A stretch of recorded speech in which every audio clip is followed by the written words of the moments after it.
sitting down with San Diego County Sheriff Kelly Martinez. Sheriff Martinez, thank you for taking time to come here with us and have a frank conversation and being open about one big criticism of the San Diego County jails, which is in-custody deaths. Right. There is a state auditor that found more than 250 people have died inside San Diego County jails in the last 2 decades.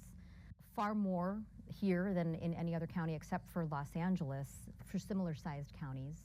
How do you respond to that criticism, those statistics? Well, that audit was in 2022, and since we received the recommendations of the auditors, the state auditors, we have been working hard to follow all of those recommendations. Many of them we actually gave the auditors as things that we would like to accomplish. There are a couple of things, because of the structure of the jails, we aren't able to do as completely as we would like to. One of the recommendations, which I agree with, is we need more therapeutic spaces for things like for behavioral health consultations with psychiatrists at intake and things like that should be confidential. The jails were never built for that. So we built out some space at the Vista jail for that purpose, but we're still working with the limitations of our infrastructure.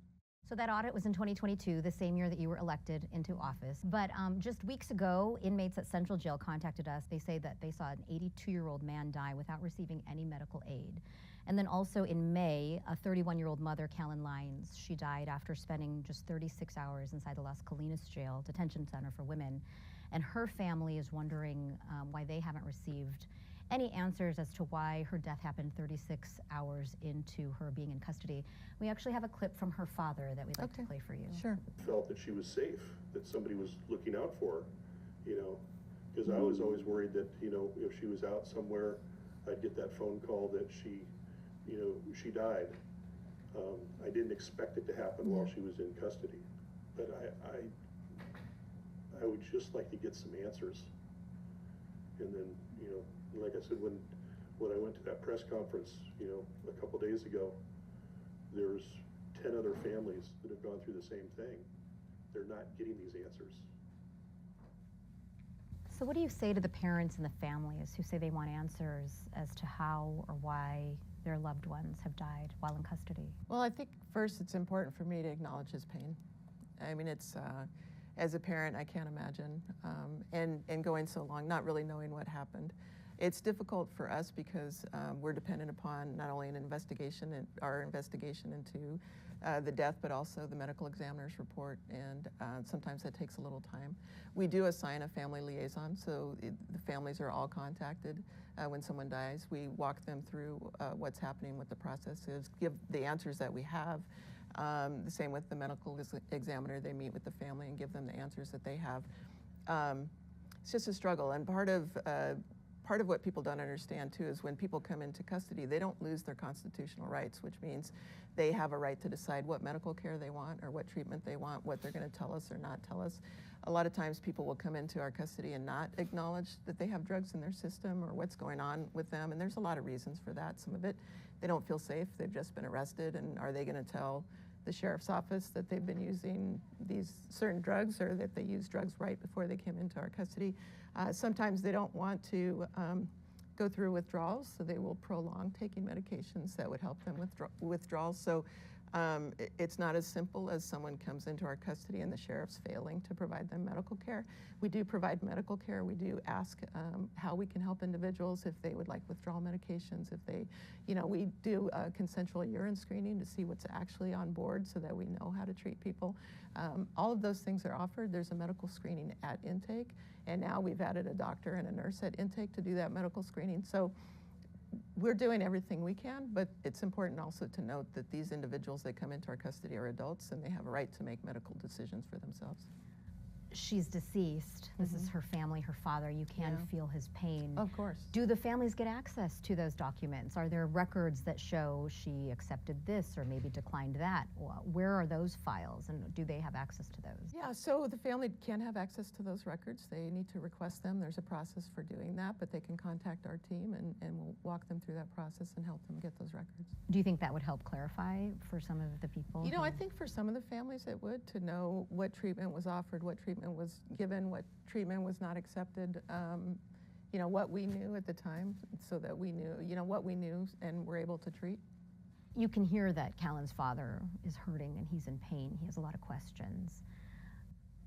He's acknowledging that they knew that she had a drug addiction. Sure. And he felt like the jail was actually a safe space for her, and that if she was in jail, she would be safer than anywhere else Right. out on the streets. Are there protocols in the jail where deputies are walking around, making sure that no one's having an active, visible withdrawal from too many drugs? Of course, and that's actually how she was discovered to be in medical distress, was during one of those checks by the deputies. And they are walking around constantly, and they have regimented 1-hour checks, but we also do walkthroughs in the housing units all the time. Are there cameras in Sure. the housing units, and are there cameras for each particular cell? Like, how long do you keep those videos for? Do families have access to those? Yes, so we have cameras in each of the housing units. The deputies also wear body-worn cameras. Every time that they're out doing a check, per policy, they turn their body-worn cameras on. So there are cameras, and there are camera systems, and all of that's part of our investigation. And how do the families get access? I feel like perhaps some of the records that you talked about, and maybe the videos, while I'm sure will be difficult to watch, could help at least give them some answers. Yeah, so some of the records they will be able to request, and they can do that through a public records request as well. And some of the families have done that, and some of the organizations that are actively working in this space do that as well. They ask for those records. I understand there was a case that a judge actually sanctioned the county for, where there was video that had been maybe overwritten, missing for a span of a few hours. Yeah, and thanks for asking. I think I would love to clarify that. So our homicide investigators go and they conduct an investigation when somebody dies in our custody. They review all of the available footage, and just like any evidence or fact-based investigation, they're looking for evidence of the individual on the camera or on the film. They didn't see any evidence during a span of about 27 hours. They did review all of that video. So rather than collect that as evidence, which it wasn't, there was no evidence of the individual in that video or deputies or anything that would pertain to the case. They left the video, which we just have on a loop. We've since changed that policy because of the concerns of the public, but in no way was anyone trying to destroy any evidence or any information that would lead to helping these families understand what happened. What changes have you made? How long is that video kept for? So now we're keeping it always for, we'll keep it now. So it's difficult for us because, from the perspective of doing an evidence and fact-based investigation, we're looking for evidence. On that video, there was none. However, I do understand the public's perception that we might have, tried to destroy evidence or done something to that effect. Done something intentionally, so now you're Right. just keeping it forever. Right. We acknowledge the opioid crisis seems to be at the center of many of these Sure. in-custody deaths. And you said last year more than 70% of people entering your jails are addicted to or abusing drugs, so that is a high percentage. One of your top goals is to improve medical care for those with mental health and substance abuse issues. And in an August 5th memo just a few weeks ago to county supervisors, you called this task daunting. Mm-hmm. What makes this so difficult, and why aren't other large counties like San Diego dealing with the same issues, or are they? No, this is throughout the country. It's prison systems, it's jails, it's any kind of an institution where people are being entering our facilities, and like you said, over 70% have drugs in their system when they come into our facilities. It's identifying what they're using and their willingness to accept some treatment for that, so that they don't go through painful withdrawals. Also, it's usually polysubstance, so it could be alcohol, it could be multiple drugs, methamphetamine, fentanyl, which are both very deadly in and of themselves. So we've taken a really strong approach of interdicting any drugs from coming into our system. So we have highly trained deputies who right at intake are looking for and actually seizing a lot of drugs that are on people as they're coming into our facility and removing those from being able to get into the system. And then we also have harm reduction, which we've increased just exponentially in the last couple of years. We have Narcan now available to not only people in custody, it's widely available in all of the housing units and also on all of our staff who have it. We're constantly looking for those folks that might be suffering from overdoses so that we can interdict. We have medication-assisted treatment. We try to get people on plans. I think we generally have about 600 people at any one time in our jails who are undergoing that treatment for substance use disorder and trying to help them through that so that they're not seeking drugs because they now have a way to not go through withdrawals and all of those things. We're trying to get people on a pathway so that when they're released, they can either go into a community-based program and be successful with overcoming their addiction, or that they can just really be successful in society in general, and also manage the time in jail without this being a driver for them. And then also enforcement has been a big key. We've stepped up our the enforcement aspect of when we find people with drugs in jail, they're being charged. The DA's office has been filing those cases. We have active investigations into drug trafficking. It's highly profitable to traffic drugs in the jail, where they might be 60 cents for a fentanyl pill on the street. It's upwards of $100 in the jail. So it's very attractive for organized criminal groups to try to traffic drugs in the jail. So we're doing everything we can to combat that. How is it getting in? What have you found? People who are coming into our facilities, they're being arrested and booked into our jail. So they're hiding it in every imaginable place on their bodies or inside their bodies.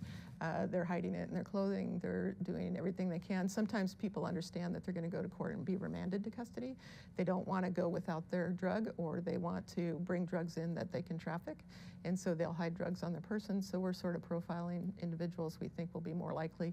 For a while, we were seeing a pattern of people going down to Tijuana, buying quantities of fentanyl, then coming back across the border and purposely getting arrested so they could smuggle that drug into the jail. So we're looking at patterns and practices that we've seen where people are bringing the drugs in. The mail is another location where people are bringing drugs in. There's methamphetamine-soaked letters that are coming in, and so we're doing a great job of screening mail. Before it comes in, we're starting to institute tablets where eventually we can just scan the mail and it'll go right to a tablet, so the mail will never get into the facility. So those are some of the ways. So they're getting creative, and you've actually found that people are intentionally getting arrested so they can conduct trafficking within your jails. Yes. Mm-hmm. Profitable. It's extremely profitable. How are the people paying? Through digital? So some of it honestly is through cash apps. We're finding they're putting money on books, someone from the outside. A lot of this is being driven by gangs and organized crime on the outside, and so the money is being sort of trafficked that way. But yeah, cash apps is a very popular way.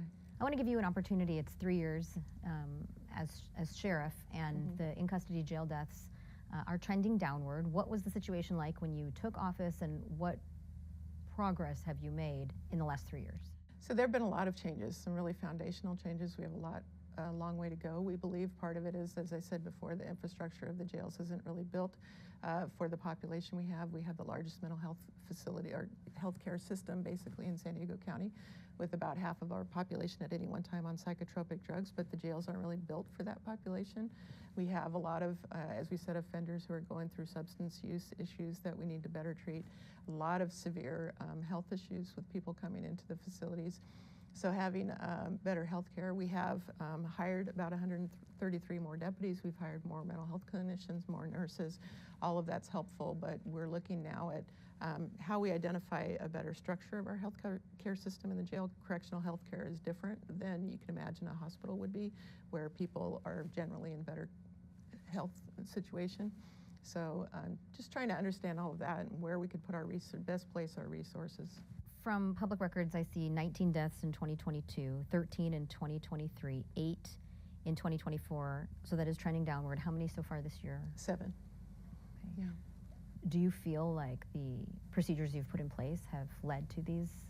Oh, for sure. And really, my belief is that we really need to look at how we prevent. Anything that's preventable, we should be able to prevent. Some of these deaths, unfortunately, are individuals who 82-year-old man with cancer. You know, he spends a significant amount of time in the hospital going through cancer care and passes away in the hospital. That's still, we still do a press release of an in-custody death, even though that they're in hospital care. That happens more than not now. So we're really looking at preventing the deaths that can be prevented. And I think, you know, a lot of people don't understand the condition of some of the people, the medical and mental health condition of some of the individuals that come into the care of the sheriff. If you see the homeless people on the streets of San Diego, a lot of those folks are similar to the ones that we're seeing in our jail.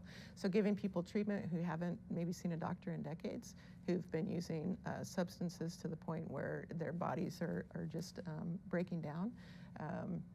Alcoholism, liver failure, a lot of those things are what we're dealing with. So as soon as we identify that someone needs medical attention, if we can provide it in the jail, we do. If they need to go to a hospital, that's where they go, and that's all paid for through the county. I think we spent about $200 million last year on medical care for individuals in the custody of the sheriff.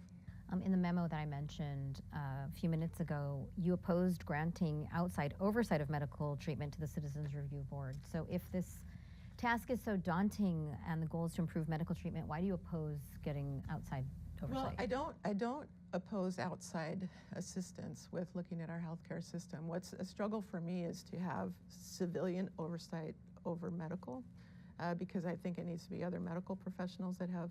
But more than oversight, more than what I need after a death occurs, is what I need is to look at our systems now before deaths occur, and how can we improve our systems now. And I really think bringing in more experts to take a look at the system we have, and it's going to cost money. We're going to need funding for some of the things that we're going to need to do. And I'm willing to put in the time and the effort, and we want to make these improvements, but it's going to take a significant investment. Are your deputies trained to identify people who might be perhaps actively overdosing or experiencing symptoms of withdrawal? They are, but it is important to remember also that deputies are the security arm of the jail. They're there to provide security for the facility, to be there with the medical professionals while they're treating individuals, those types of things.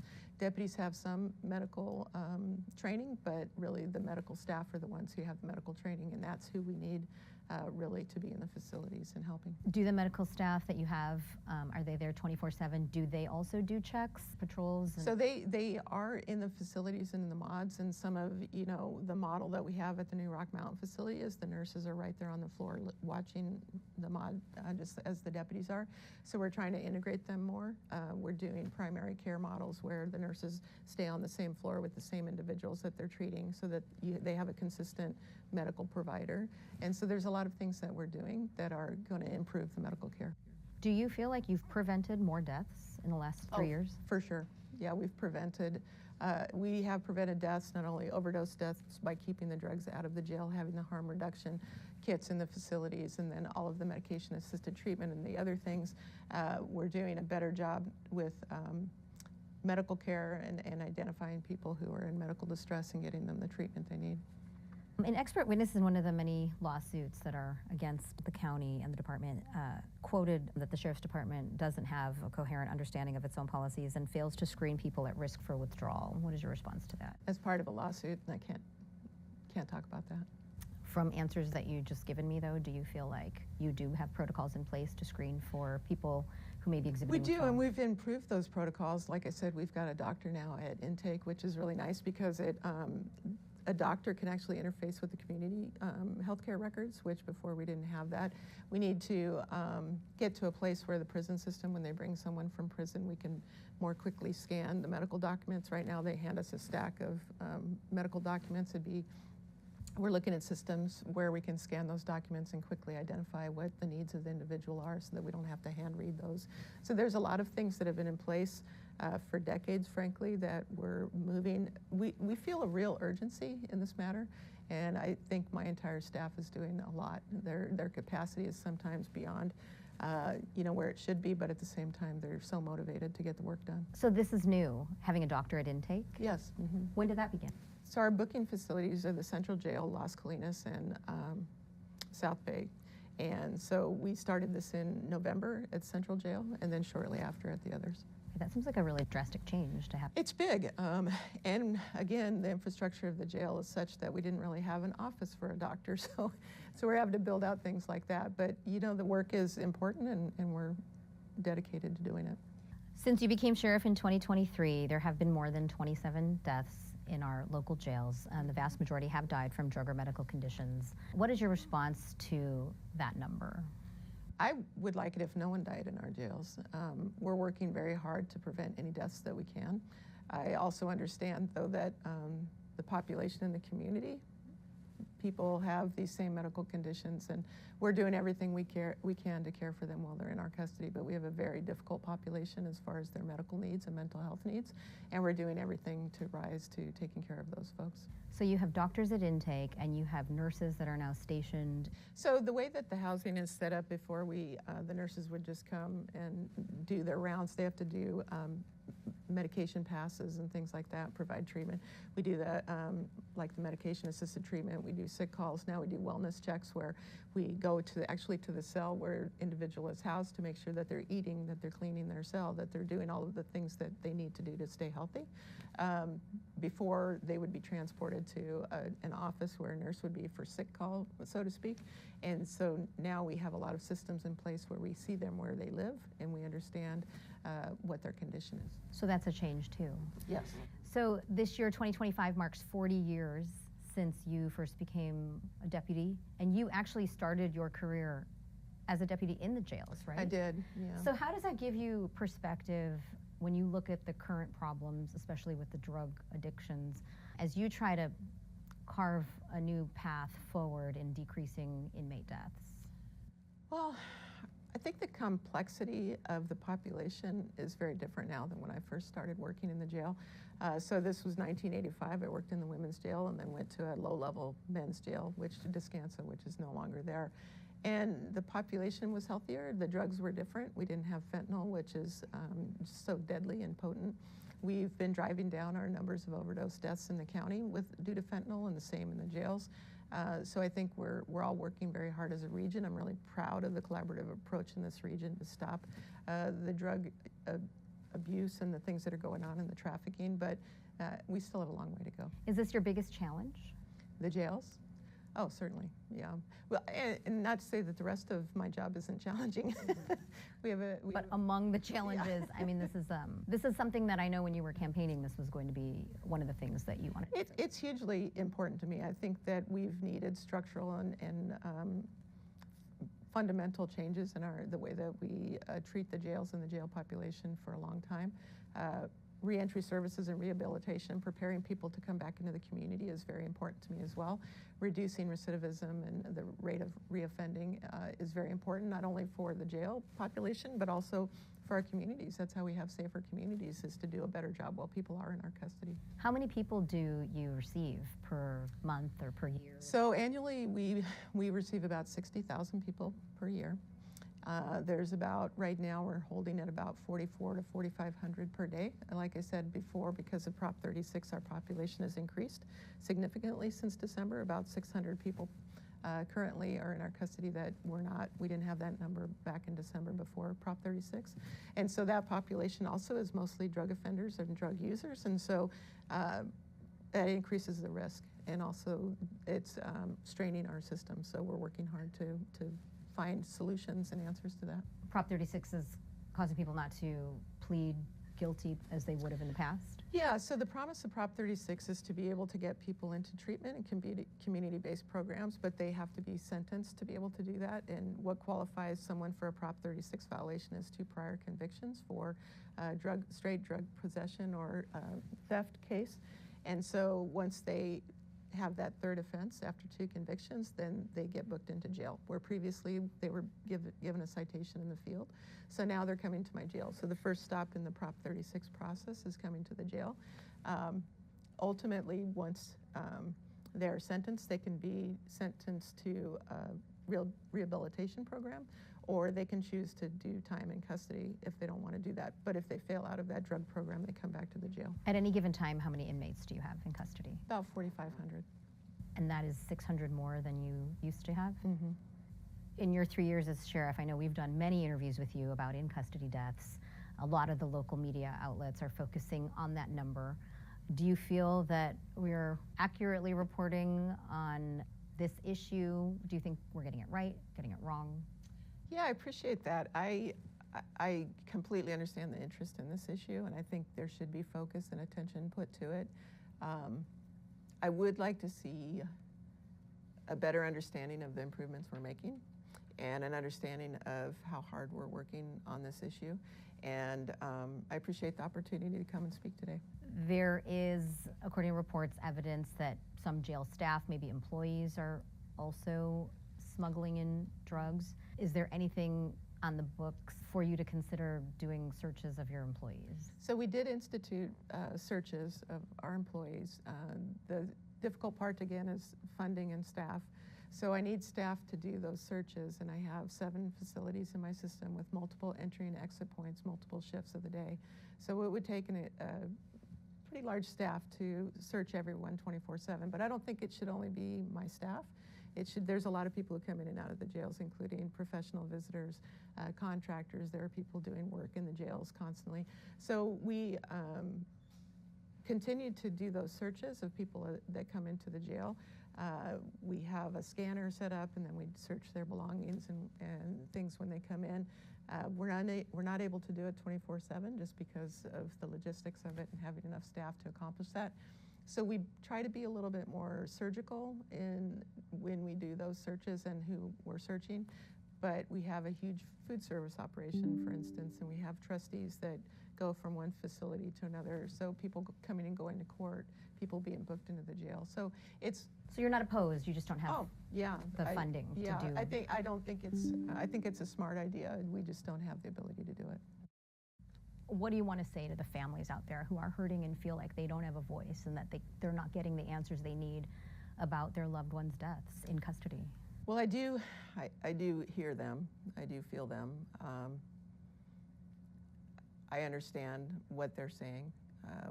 We're trying everything we can to provide them the answers. I know there's a huge hole for them. I hope that they will pursue trying to get more information from us. We do assign a family liaison for that purpose.